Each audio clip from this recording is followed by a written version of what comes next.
Hey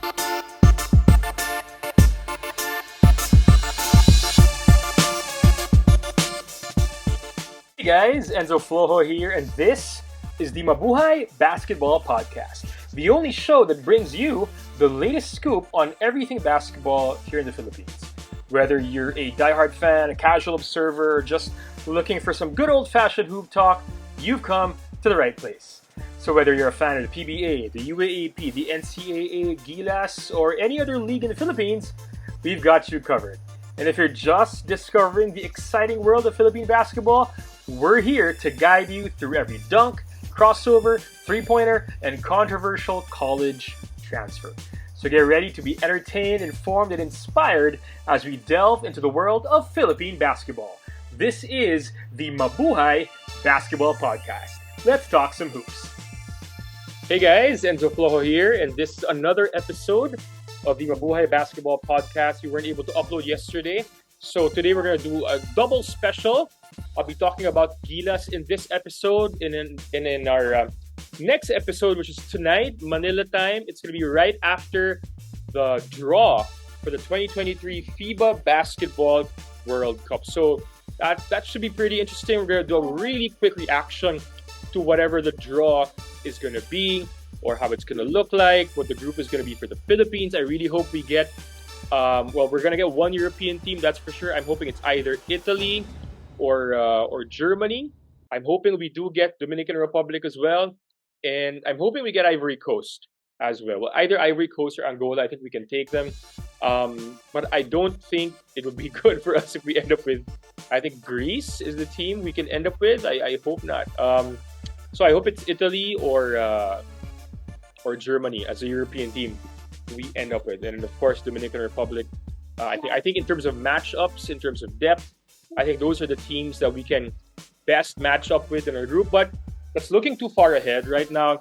In this episode, we're simply going to talk about the current makeup of Gilas Pilipinas, the recent news about Gilas Pilipinas' preparations for the 2023 Southeast Asian Games. So this is not yet Gilas for the World Cup, not Gilas for the Asian Games, but Gilas for the Southeast Asian Games in Cambodia. Okay, we're going to try to kind of project what the final roster could look like based on the guys who are practicing right now with Coach Chot, Coach Tim, and the rest of the Gilas coaching staff. Okay, I think they're going to go to the Inspire Sports Academy in Laguna this weekend for their Kalambubble before they eventually fly out to Phnom Penh for the SEA Games in Cambodia. We're also going to take a look at maybe the possible roles that the players can have if they are placed in the final roster of the SEA Games. I'm assuming it's a 12-man roster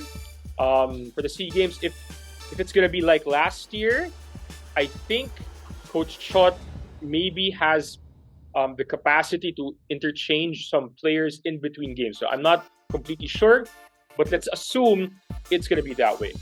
For now, I'm going to read very quickly, some articles that were shared online about the latest preparations regarding Gilas Pilipinas. So this first one is from Tiebreaker Times, written by my good friend, my former student, Matthew Lee, the CEO of Tiebreaker Times. So he writes that Lastimosa called back by Gilas as Brownlee Lassiter commit for the SEA Games finally. And this is big because, of course, Justin Brownlee, he didn't look too good in that final series against TNT in the Governor's Cup. I know he got injured a bit, but it's good to see he's going to be playing for Gilas in the Southeast Asian Games. Okay, so Gilas head coach Chot Reyes will now have the luxury of choice a week before the 32nd Southeast Asian Games. Jerome Lastimosa has been called back by SBP to join practices, while Justin Brownlee and Marshall Lassiter finally arrived on Thursday during the team's practice at the Meralco gym. So according to multiple sources, it was only on Wednesday that the prolific Adamson University guard was called to rejoin the pool. This is huge because of the next paragraph, okay? There's a possibility that Scotty Thompson, the reigning PBA MVP, will not join the national team for the regional tournament because his wife Jinky is expecting to give birth any day now. And as a dad, I can kind of resonate with how that can result in conflicting feelings. Now, when you have a huge responsibility at work, but your wife's gonna give birth pretty soon, that's an interesting situation to be in, especially now. Also out are Jamie Malonzo and Mikey Williams. I think both of them have commitments in the States. I could be mistaken. And joining Brownlee, joining Jerome Lastimosa, and joining Marshall are the same 12 players that have already been training with Gilas. We have Meralco's Aaron Black and Chris Newsome, Ateneo's Mason Amos, the Phillips brothers from De La Salle, Ginebra's Christian Stan Hardinger, Brandon Roster and Sean Anthony from NLEX. Take note, Sean Anthony, even if he's practicing, he cannot play for Gilas because he was not part of the initial 28-man pool that was officially submitted to the local organizing committee of the SEA Games. So only the guys who were part of that original pool can play in the actual games. And Sean Anthony, unfortunately, was not part of that pool. But why is he practicing? Because he's a good Filipino. That's it. Okay? From Northport, you have Arvin Tolentino. Okay, from San Miguel, you have Chris Ross and CJ Perez completing the practice. Pero, ang maganda kasi dito, nadagdagan pa to ng isang player. We're gonna talk about that player next. No? But before that, remember, Gilas is grouped with Malaysia, Cambodia, and Singapore in the preliminary group of the Asian Games. So in the Asian Games, not Asian Games, Southeast Asian Games, you have two groups, okay? In Group A, we have Gilas, Malaysia, Cambodia, Singapore. On the other group, I think we have defending champion Indonesia with Thailand. I think they have Vietnam as well. And I'm not sure if I'm missing any other team. I might be missing another team. But there you go. Okay, so you have that other group. I think this is a very manageable group for Gilas. We should sweep this group. The only remote dark horse here is Malaysia. And the main strength of Malaysia is they've been training together, their cohesiveness, their chemistry, that's their main strength. But in terms of size, in terms of depth, in terms of experience, I think we should have the overwhelming edge against any of these teams in the group. The real battle begins, I think, in the crossover semifinals where we face either Indonesia or Thailand. I'm projecting it's going to be Thailand.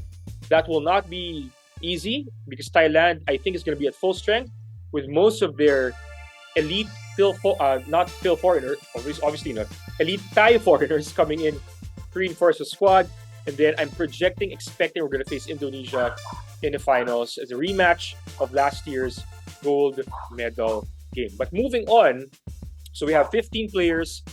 When this article was written, it was followed up yesterday by this article, also from Matthew of Tiebreaker Times. It says, Jeremiah Gray joins Gilas practice. And that's huge because Gray, of course, was a key player for Ginebra this past season. And he's a 6'5" swingman, technically small forward. I expect he'll probably play a lot of 4 for Gilas in the coming SEA Games. That's huge, no? So Jeremiah Gray took a brief vacation abroad, I think, before finally committing to the national team, and he was reunited with good pal and draft batchmate Brandon Roster. I think both of them played, I think, for Mighty Sports at one point. I could be wrong. I'm sure Jeremiah did. I'm not sure if Brandon did. Okay, and I think they both played in the ABL also before, right? So that's going to be huge. Okay, so we have, I think, a 16-player pool right now for Gilas. Some people are asking what happened to Calvin Oftana, or our Pogoy, Poy Aram. I think someone was looking for Raymond Almazan. I think they're in the official pool submitted to the SEA Games, but we're only going to talk about the guys who've actually been practicing right now. For the guys who have not been practicing, we're going to assume that they will not be available for whatever reason. We don't want to speculate about the reason, but we're assuming that they will not be available for now. Okay?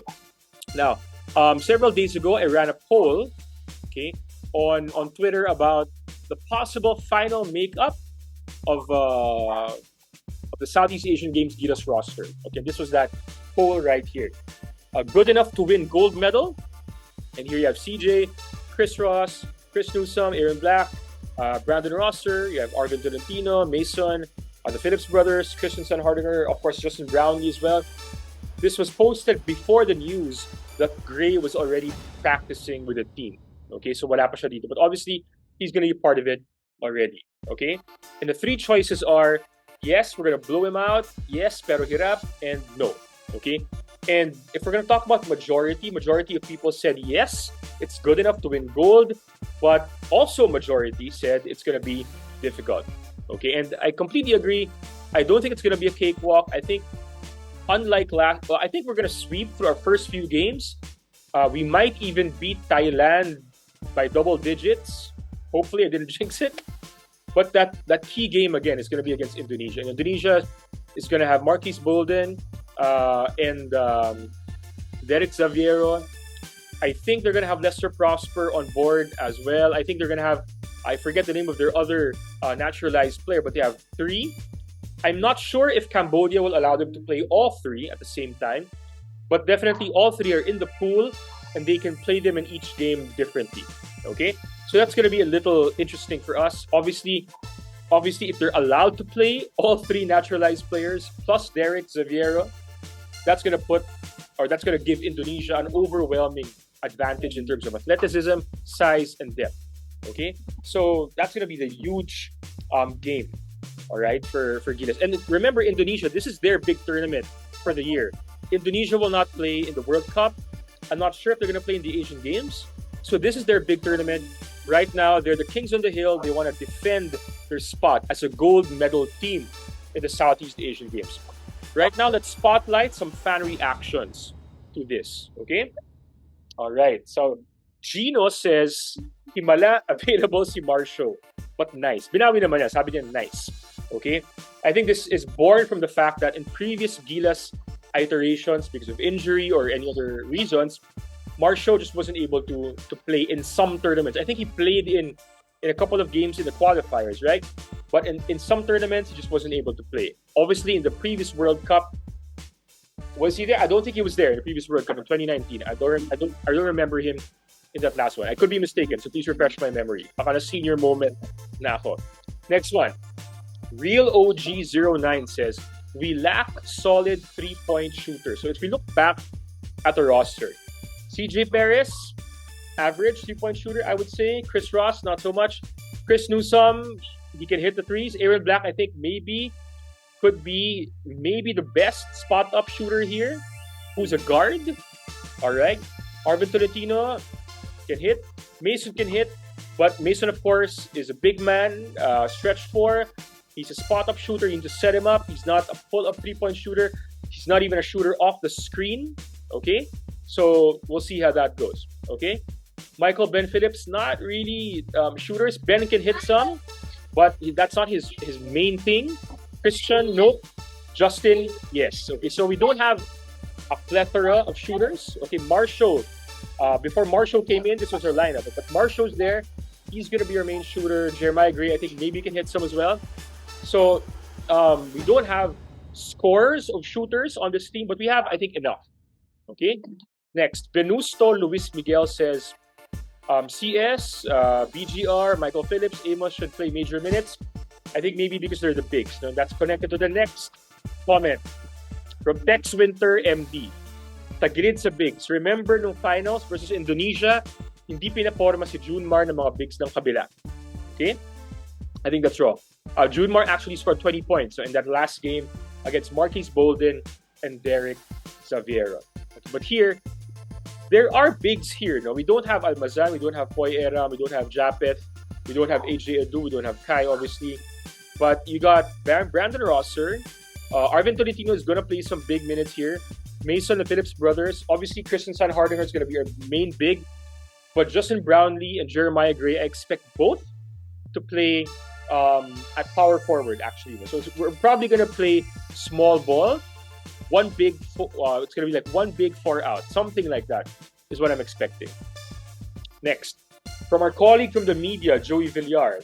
He says, I would add Newsome in carry because I saw how Newsome destroyed the field with CJ in 3x3 in 2019, 4 years ago. He will leave no prisoners. I think Newsome has a chance to be very explosive in this tournament. If we play him right, if he gets his spots, if he catches fire, he could be a really big X factor and difference maker for Gilas here, no? And that's echoed by JTV. He says Newsome can carry too. Depends on the matchup. He can be a lockdown D as well. I think that's going to be key, you know?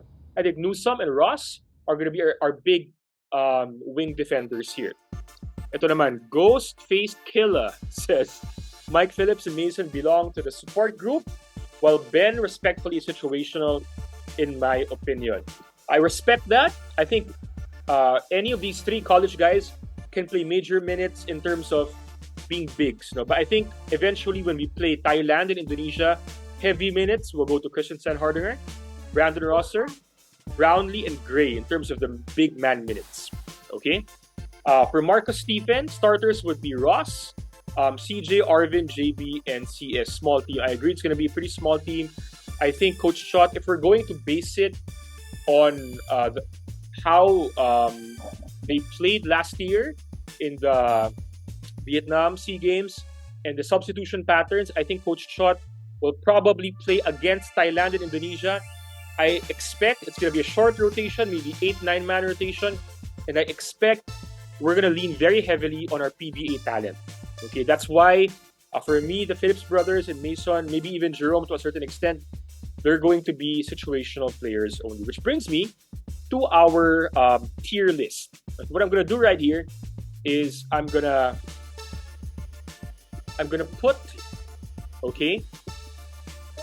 put our 16 players in a tier list. A tier list is basically, I'm going to delete these rows first, okay? The different roles or positions they're going to play in the team or for Gilas, okay? For those of you who play Mobile Legends or Dota or League of Legends, this is a familiar thing to do, okay? So you have multiple personalities, players, you put them in tiers, or you signify them to their roles. So you place them in their roles, okay? So let's go through this one by one. Chris Ross, I think in terms of his skill set, will definitely be a support player here. But first, what do these roles mean? Carry means you're going to be heavily relied on para buhatin yung team, to carry the team.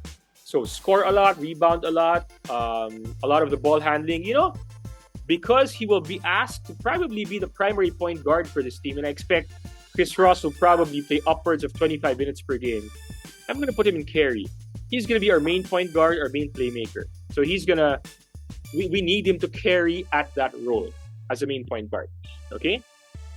Situational, of course, that's self-explanatory. You enter only in particular situations.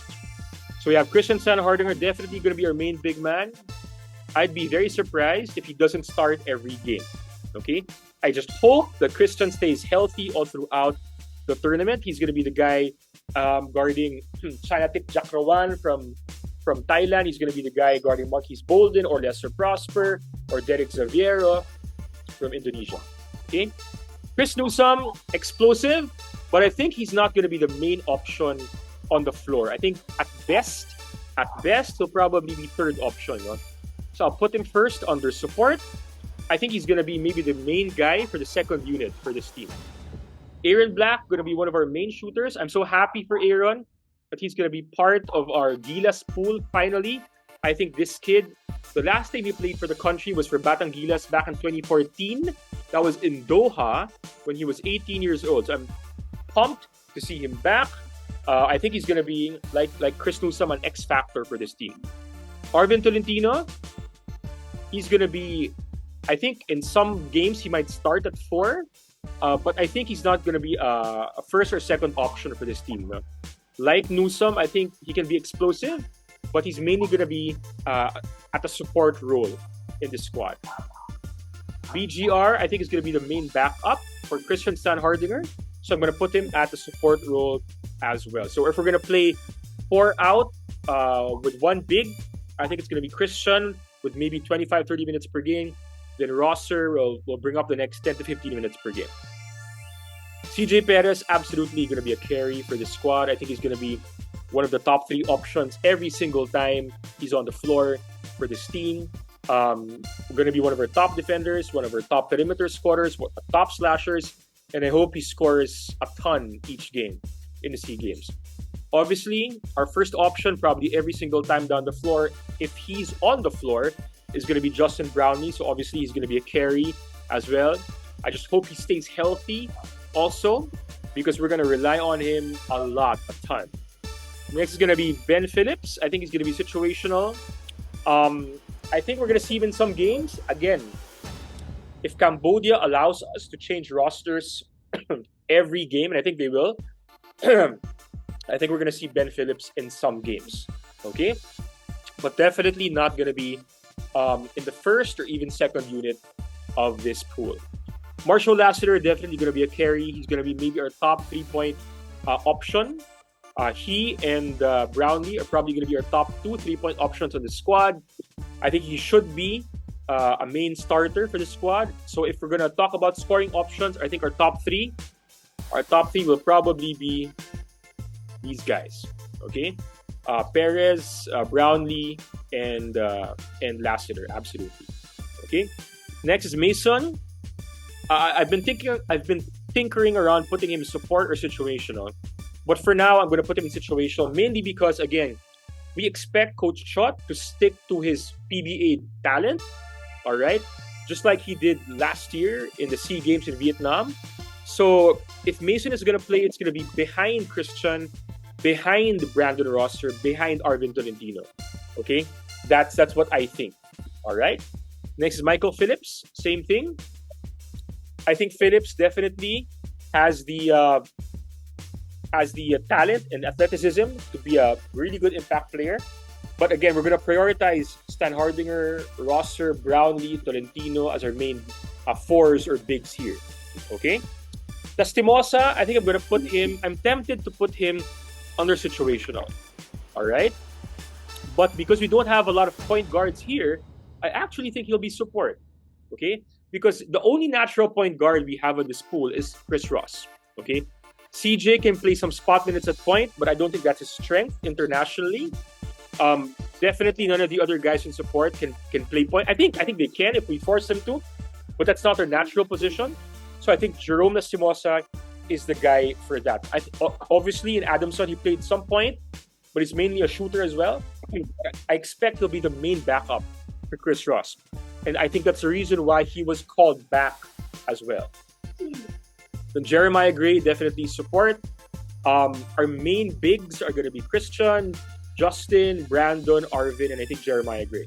Okay, and again, some of these guys like Arvin, Justin, and Jeremiah are not natural bigs, but because we don't have natural bigs, or a lot of them that are PBA level, we don't have Japeth, we don't have AJ, we don't have Hoy, we don't have Raymond Almazan, no Kai Soto as well.